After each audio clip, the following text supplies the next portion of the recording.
నమస్తే, welcome to our channel. నేను మీరా.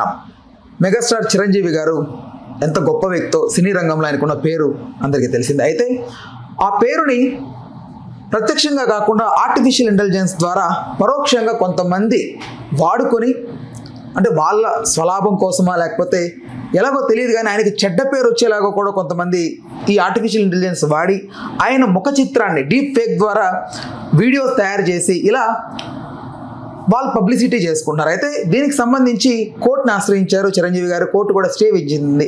మొన్న రష్మిక మందన కూడా ఇలాంటి ఇబ్బందులు పడి నరేంద్ర మోడీ గారు సైతం ఈ అంశాన్ని కొంచెం గట్టిగా చొరవ తీసుకున్నారు. అయితే ఇప్పుడు ఈ అంశానికి సంబంధించి మరొకసారి చిరంజీవి గారు కూడా లైమ్ లైట్లోకి రావడం జరిగింది. దీని గురించి మనతో మాట్లాడడానికి ప్రముఖ సోషల్ యాక్టివిస్ట్ కృష్ణకుమారి గారు ఉన్నారు. ఆవిడతో మాట్లాడదాం. అమ్మ నమస్తే. నమస్తే. సో అదే చిరంజీవి గారు కూడా స్టే తెచ్చుకోవడం జరిగింది. సో ఏమంటారు, మీ స్పందన ఏంటి దీని పట్ల? ఇది చాలా విచారించాల్సిన విషయం, అలాగే చిరంజీవి గారిని అభినందించాల్సిన విషయం కూడా.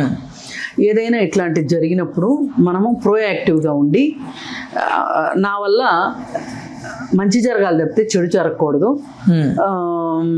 అది వాళ్ళ స్వార్థం కోసం చేయనివ్వండి, వాళ్ళ లాభాపేక్షతో చేయనివ్వండి, ఏదైనా కానీ నా ప్రమేయం లేకుండా జరగడం కరెక్ట్ కాదు అనేది చిరంజీవి గారి ఉద్దేశం. దీనివల్ల నేను అబాస్ పాలవుతాను, నా ఫేము దెబ్బతింటది అని ఆయన అనుకోవడంలో తప్పులేదు. అయితే ఈ మాత్రం ఈయనకున్న ఇంగిత జ్ఞానము, ఈ మాత్రం ఈయనకున్న బుద్ధి, పనిచేసిన బుద్ధి చాలా మంది రాజకీయ నాయకులకి ఎందుకు పనిచేయట్లేదో నాకు అర్థం కావట్లా. ఎందుకో చెప్పనా? కొంతమంది ఎంపీలు, కొంతమంది మన ఆర్థిక మంత్రి నిర్మలా సీతారామన్తో సహా, మోడీతో సహా చాలా మంది మాటల్ని ఏఐ ద్వారా మీరు 22,000 ఈ అకౌంట్లో జమ చేయండి, మీకు ఏఐ ద్వారా సంపద సృష్టించబడుతుంది అని చెప్పి యాడ్లు వస్తున్నాయి, మీరు గమనించే ఉంటారు. అవి నిజం అనుకుని చాలామంది డబ్బులు పెట్టారు. డబ్బులు పెట్టిన తర్వాత డబ్బులు రావట్లేదు అని చెప్పి లబోదిబోమని చెప్పి గోల్ చేస్తున్నారు. ఈ తతంగం దాదాపు ఒక 5 నెలల నుంచి జరుగుతుంది.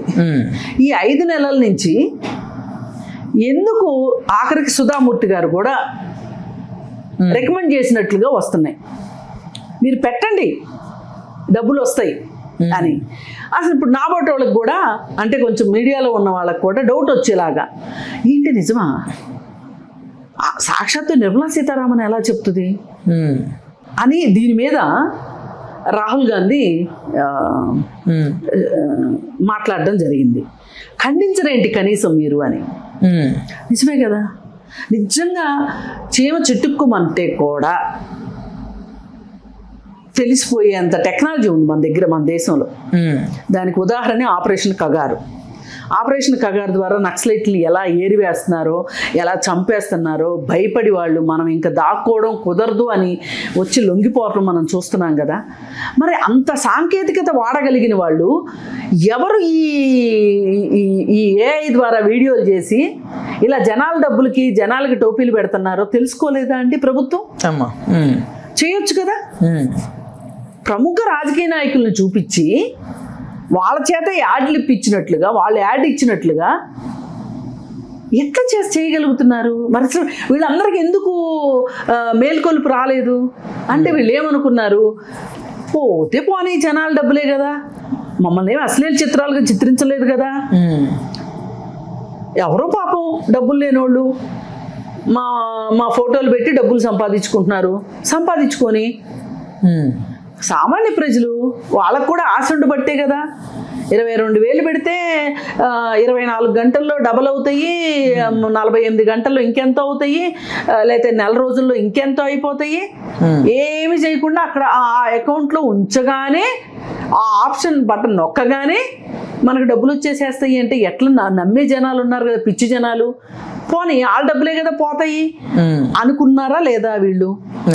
లేకపోతే ఇవి ఏ సంబంధించిన వీడియోలు, ఎవ్వరూ వీటికి స్పందించకండి, వాళ్ళ మీద మేము కఠిన చర్యలు తీసుకుంటామనే ప్రకటన అన్నా ఇచ్చారా కనీసం?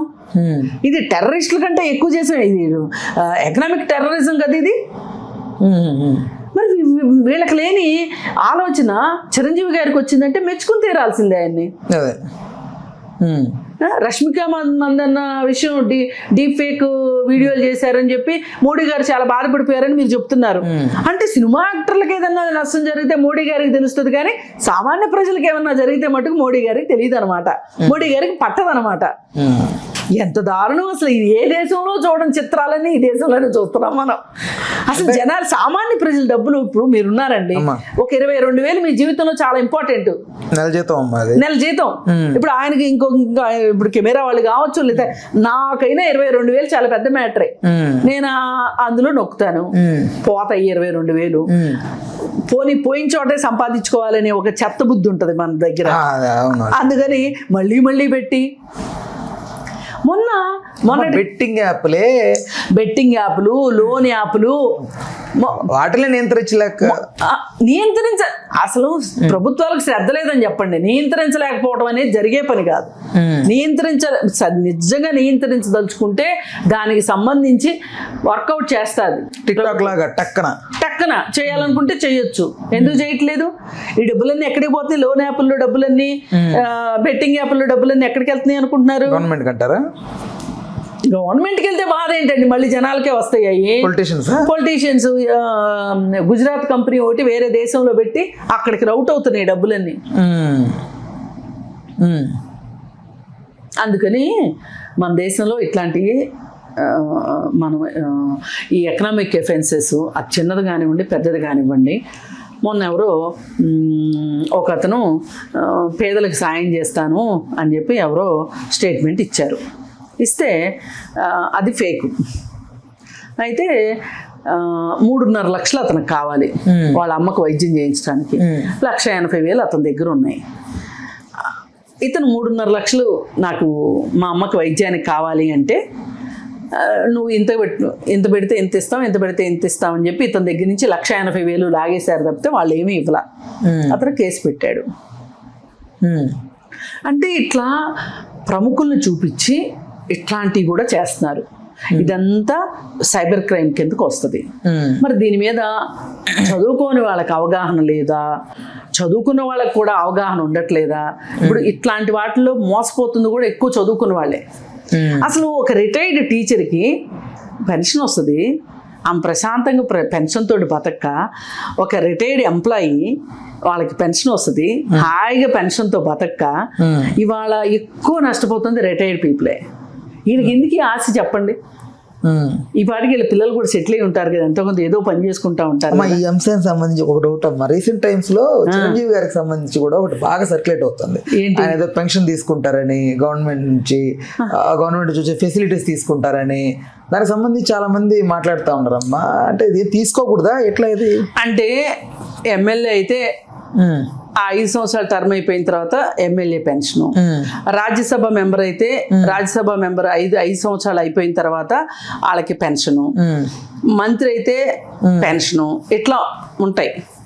ఒకే మనిషి ఎమ్మెల్యేగా చేసి ఎంపీగా చేశారనుకోండి, వాళ్ళు 2 పెన్షన్లు తీసుకుంటున్న వాళ్ళు మన దేశంలో ఉన్నారు. ఈ ఏళ్లలో డబ్బులున్న వాళ్ళు కూడా తీసుకుంటున్నారు. ఆఖరికి సచిన్ టెండూల్కర్ కూడా తీసుకుంటున్నాడు అని చెప్పి వచ్చింది. చిరంజీవి గారు కూడా పెన్షన్ తీసుకుంటున్నారు అని వచ్చింది.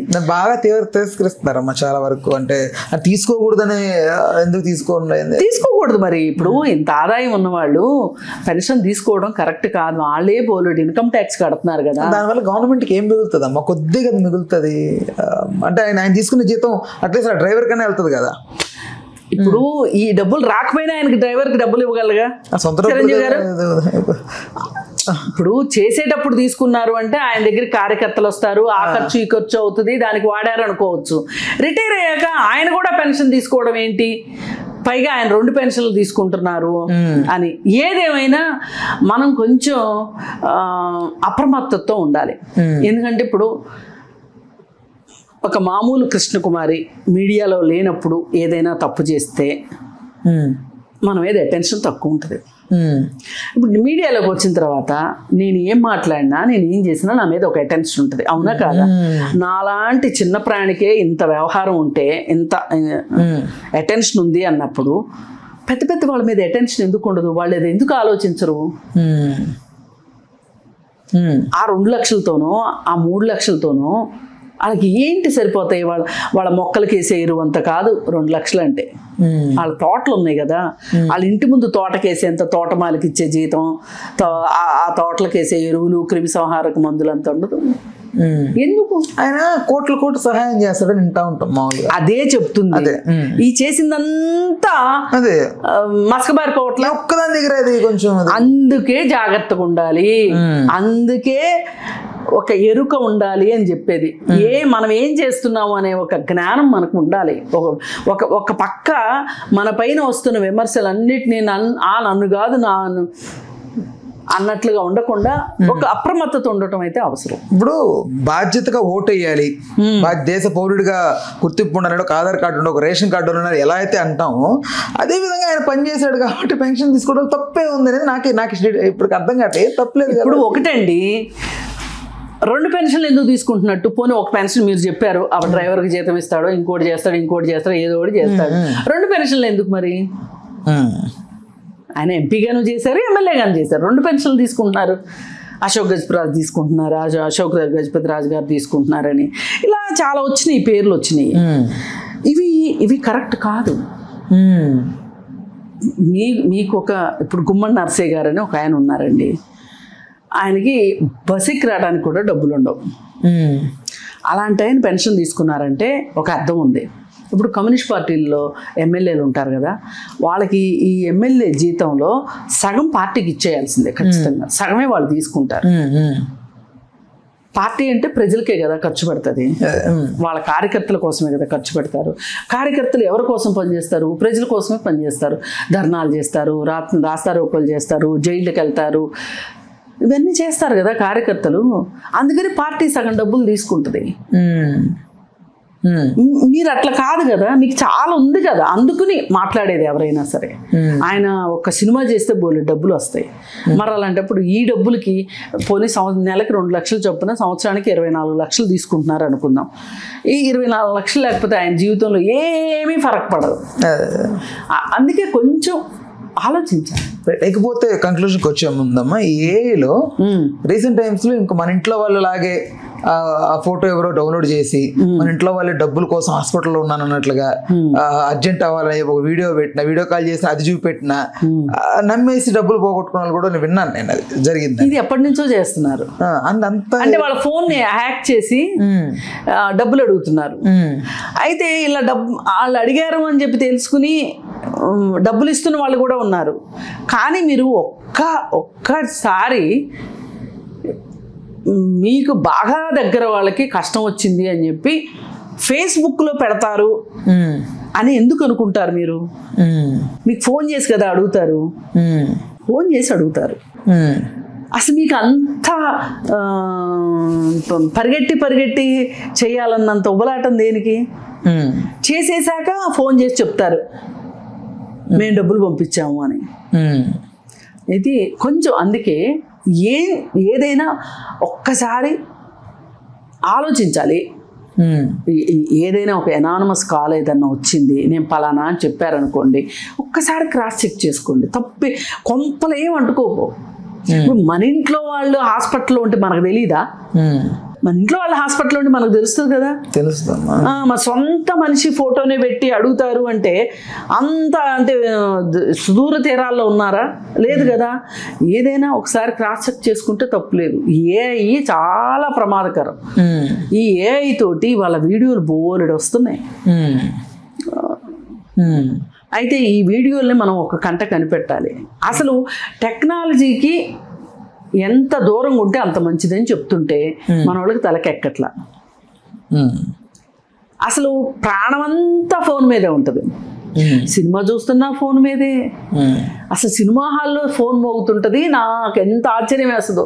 మీటింగులకు వస్తారు జనాలు, మీటింగుల్లోనూ ఫోన్లో మోగుతూ ఉంటాయి. ఓ పక్కన ఎక్కడి నుంచో దూరం నుంచి మీటింగ్కి వస్తాం, ఆ చెప్పే ఆయన ఇంకెక్కడి నుంచో దూరం నుంచి వస్తుంటాడు. మీటింగ్ నడుస్తుంటుంది, వీళ్ళు వాట్సాప్ చూసుకుంటూ ఉంటారు. వీళ్ళ ఫోన్లో ఏమొస్తున్నాయో చూసుకుంటూ ఉంటారు. ఎంత బాధ అనిపిస్తుంది అంటే వీళ్ళు వాళ్ళ చుట్టూ ఉన్న ప్రపంచం కన్నా ఫోనే వాళ్ళకి చాలా ఇంపార్టెంటా? పోనీ వీళ్ళు ఏమన్నా కోట్ల రూపాయల బిజినెస్లు చేసే అదానీ అంబానీ లాంటి వాళ్ళ ఒక్క 5 నిమిషాల్లో ఫోన్లు చూసుకోకపోతే, ఒక పూట ఫోన్ చూడకపోతేనో, లేకపోతే ఓ 2 గంటల సినిమా హాల్లో ఫోను చూడకపోతేనో, జిమ్లో చూస్తుంటా, జిమ్లో కూడా ఫోన్లు మాట్లాడుతుంటారు. అసలు మీకోసం మీరు కేటాయించుకుంటున్నారా? అన్నం తినేటప్పుడు ఫోను, పడుకున్నప్పుడు ఫోను, కూర్చున్నప్పుడు ఫోను. ఇది ఏమవుతుంది? నేను ఎందుకు చెప్తున్నానంటే, మీ సమయం వృధా అవటమే కాకుండా మీరు వాస్తవ ప్రపంచానికి దూరంగా వెళ్ళిపోతారు. ఈ వాస్తవ ప్రపంచానికి దూరంగా వెళ్ళిపోయినప్పుడు ఏమవుతుంది అంటే, అసలు ఇది నిజమా అబద్ధమా అని తేల్చుకోలేని పరిస్థితుల్లో మీ బ్రెయిన్ వెళ్ళిపోయి అట్లాంటప్పుడు మీరు టకటకటకటకట ఏదో యాంత్రికంగా చేసేస్తారు. మనసుతోటి కాదు మీరు చేసేది, పనులు యాంత్రికంగా చేస్తారు. అందుకని ఏఐని ఎంత దూరంగా పెడితే అంత మంచిది. ఇప్పుడు చిరంజీవి గారు చాలా మంచి పని చేశారు. దీనికి విస్తృతమైన ప్రచారం కల్పించాలి. దీని గురించి ఎక్కువ మాట్లాడుకోవాలి. ఇప్పుడు నా తరఫున ఇట్లాంటి వీడియోలు సర్క్యులేట్ అవుతున్నాయని నిర్మలా సీతారామన్కి తెలియదా అండి? మోడీకి తెలియదా అండి? ఇంకొకరికి తెలియదా? వాయిస్ మారుతోంది, ఫేస్లు యాస్టీస్గా చేస్తున్నారు. మేము చెప్పలేదు అనే సంగతి వాళ్ళకి తెలుసు కదా. అదే వాళ్ళు ఎందుకు ఖండించట్లేదు చెప్పండి? అంటే ఒకటంటే ఖండిస్తారమ్మా, వేల కొద్ది ఎక్కడ పడితే అక్కడ పుట్టేస్తున్నాయి. కాదు, వీళ్ళు ఒక స్టేట్మెంట్ ఇస్తే ఏమవుతుంది? మీరు రోడ్లు ఓడవండి, స్వచ్ఛ భారత్ అని, లేకపోతే ఇంకోటి చేయండి, మన్ కీ బాత్, ఇదంతా మాట్లాడతారు కదా. మన్ కీ బాత్లో అయినా చెప్పొచ్చుగా ప్రధాని, ఇట్లా ప్రచారం జరుగుతుంది, నమ్మకండి ఇట్లాంటి వాటిని, నేనైతే అలాంటి ఇవ్వలేదు, మేము ఇటువంటి వాటిని అరికట్టడానికి మేము ప్రయత్నం చేస్తున్నాము అని చెప్పొచ్చుగా. అంటే మన్ కీ బాత్లోకి వచ్చి అయితే ఆర్టిఫిషియల్ ఇంటెలిజెన్స్ అయితే వచ్చి చెప్పలేదు. అది అందుకని ప్రతి ఒక్కళ్ళు ఇది ఒక బాధ్యతగా ఫీల్ కండి. ఈ టెక్నాలజీ మాయలో పడకండి. టెక్నాలజీ మాయని మీరు మాయలో నుంచి బయటికి రండి. రైట్ ఓకేనమ్మా, థ్యాంక్ యూ. హలో, తెలుగు రాజ్యం ఛానల్ చూస్తున్నారా? సామాజిక రాజకీయ జీవన చిత్రణే తెలుగు రాజ్యం. అతిశయోక్తులు అసత్యాలు ఉండవు. రాజకీయ కోణం కాదు, ప్రజా కోణమే కొలబద్ద. తెలుగు రాజ్యం వీక్షణ మీ ఉత్తమ అభిరుచికి నిదర్శనం.